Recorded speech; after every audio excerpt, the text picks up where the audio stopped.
नमस्कार दोस्तों, global news 10 पर आपका स्वागत है। दोस्तों, समय के साथ वार लड़ने के तरीकों में भी काफी ज्यादा बदलाव हो रहा है और ऐसे में अगर हमने खुद को टेक्नोलॉजी के साथ इवॉल्व नहीं किया तो जाहिर सी बात है कि युद्ध में हमें टैक्टिकल डिसएडवांटेज का सामना करना पड़ेगा। और भारतीय सेना का मॉडर्नाइजेशन इसलिए भी इम्पोर्टेंट हो जाता है क्योंकि हमारे पास है पाकिस्तान और चाइना जैसे पड़ोसी देश जो हमेशा हमारा अहित चाहते हैं। जहां पाकिस्तान भारत में गजवा-ए हिंद करना चाहता है, वहीं चाइनीज पीएलए इंडिया के कई सारे पार्ट्स पर कब्जा करके उसे पीपल्स रिपब्लिक ऑफ चाइना का पार्ट बनाना चाहती है। ऐसी स्थिति में जरूरी हो जाता है कि इन सबके स्वागत के लिए हमारी आर्मी हमेशा तैयार रहे। दोस्तों, इस बात से भी इनकार नहीं कर सकते कि समय के साथ डेफिनेटली वारफेयर के तरीकों में बदलाव आया है, जैसे इकोनॉमिक वारफेयर या साइबर वारफेयर। लेकिन अभी भी हम कन्वेंशनल वारफेयर को पूरी तरीके से इग्नोर नहीं कर सकते। ऐसी स्थिति में कन्वेंशनल यानी परंपरागत वारफेयर में अगर किसी आर्मी को बैटलफील्ड में एडवांटेज पाना है तो उसके लिए सबसे जरूरी होता है तोपें यानी आर्टिलरीज। अब चाहे वो टैंक्स के फॉर्म में हो या चाहे कैनन के फॉर्म में हो। जैसे करगिल में हमने बोफोर्स का इस्तेमाल किया था और पाकिस्तान को धूल चटाई थी। इसीलिए भारत T-90 भीष्म और अर्जुन टैंक के माध्यम से कन्वेंशनल वारफेयर में हमेशा टैक्टिकल एडवांटेज बनाए रखना चाहता है।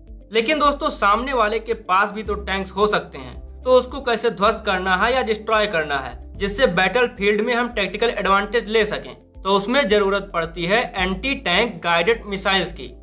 और इसी के चलते हमारी डिफेंस मिनिस्ट्री ने क्रास नाम के एक ज्वाइंट वेंचर के साथ मैसिव 2.87 बिलियन रुपए की डील साइन करी है, जहां पर हम हमारी इंडियन आर्मी के लिए anti tank guided missile procure करने वाले हैं।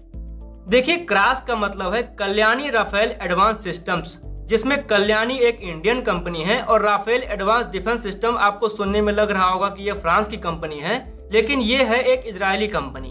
तो ये दोनों कंपनी साथ में ज्वाइंट वेंचर करके spike anti tank guided missiles बनाती हैं, जिसमें 51% शेयर है कल्याणी स्ट्रेटेजिक सिस्टम्स का और 49% शेयर है राफेल एडवांस डिफेंस सिस्टम्स का। और हमारी डिफेंस मिनिस्ट्री ने इनको बहुत बड़ा ऑर्डर प्लेस किया है ताकि हम हमारी आर्मी को advance spike anti tank guided missile यानी ATGM से लैस कर सके। देखिए, स्पाइक मिसाइल्स एक फैमिली ऑफ मिसाइल्स हैं जिसको ओरिजिनली इजराइल के द्वारा डेवलप किया गया था। यानी ये एक ब्रॉड फैमिली है जिसका नाम स्पाइक है और इस फैमिली में वेरियस टाइप की एंटी टैंक गाइडेड मिसाइल्स आती हैं।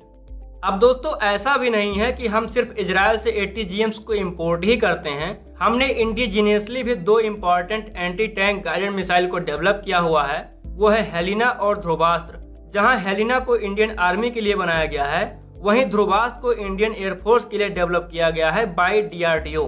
और इसी के साथ currently Indian army spike LR को भी यूज करती है, जिसकी रेंज है 4 किलोमीटर।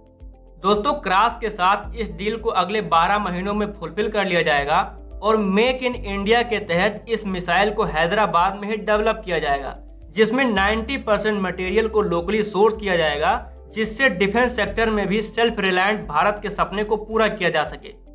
अब दोस्तों, डिफेंस मिनिस्ट्री ने ये तो इन्फॉर्मेशन प्रोवाइड नहीं करी है कि कितनी और कौन सी ATGM को प्रोक्योर किया जाएगा, लेकिन जुलाई 2018 में क्रास ज्वाइंट वेंचर ने उसके spike short range anti tank guided missiles के प्रोडक्शन के लिए हैदराबाद में एक state of the art facility का इनागुरेशन किया था, जिसमें 700 मिलियन रुपए का इन्वेस्टमेंट किया गया है। तो इस बात से अंदाजा लगाया जा सकता है कि अगर ये मिसाइल हैदराबाद में बनाई जा रही हैं, तो डेफिनेटली वो शॉर्ट रेंज ATGMs ही होने वाली हैं।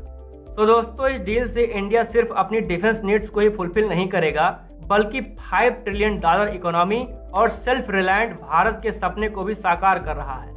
आई होप ये वीडियो आपको पसंद आई होगी। भारत में हो रही G20 समिट और अन्य जियोपॉलिटिकल इवेंट से रिलेटेड लेटेस्ट अपडेट पाने के लिए प्लीज हमें सब्सक्राइब करें। मिलते हैं नेक्स्ट वीडियो में, तब तक के लिए जय हिंद, जय भारत।